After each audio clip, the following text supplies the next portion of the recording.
আসসালাম। ভালো আছো? আলহামদুলিল্লাহ ভালো আছি। তোমরা মক্তব শুরু দিছে না? জি। আচ্ছা, তাহলে তোমরা মক্তব কি পড়ছো, হুজুরা কি শিখাইছে উস্তাদে?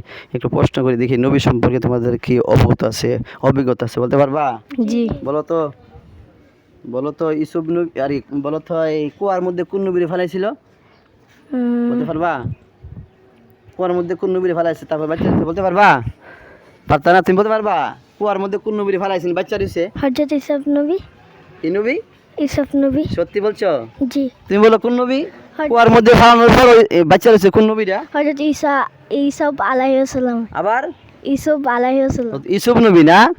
তাহলে তোমরা অনেকে বলতে পারছো না। তাহলে এই তুমি বলতে পারছো না ইসুফ নবীকে কুয়ার মধ্যে ফেলেছিল, তারপরে আল্লাহ পাক তারা বাঁচাই রাখছে, ঠিক কি না? সমাজ দর্শক, এই বক্তব্যের ছাত্রীগুলি যদিও কঠিন প্রশ্ন হঠাৎ করে মুরব্বী দিতে পারতো না, বড় দিতে পারতো না, তো বাচ্চাগুলি বলতে পারছে মাশাআল্লাহ। দেখছে নিজের একটা জ্ঞান, একটা প্রতিভা যে ক্যামেরার সামনে এসে কথা বলা, সুন্দর সুন্দর উত্তর দেওয়া। আমি বাচ্চাদেরকে প্রশ্ন করি কেন, তাদেরকে জ্ঞানগুলি দিয়ে কতটুকু জ্ঞানগুলি কীভাবে সাবিয়ে দিয়েছে বা কীভাবে জ্ঞান অর্জন করতেছে কতটুকু, এই জন্যেই আপনারা দোয়া করবেন ছেলে মেয়েগুলির জন্য যেন ভালো করে পড়তে পারে, শিখতে পারে, প্রশ্ন উত্তর দিতে পারে।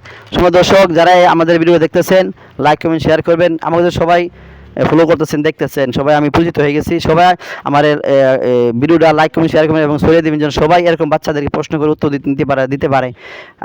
আমাদের জন্য দোয়া করবেন। আসসালামু আলাইকুম ওয়া রাহমাতুল্লাহি ওয়া বারাকাতুহু।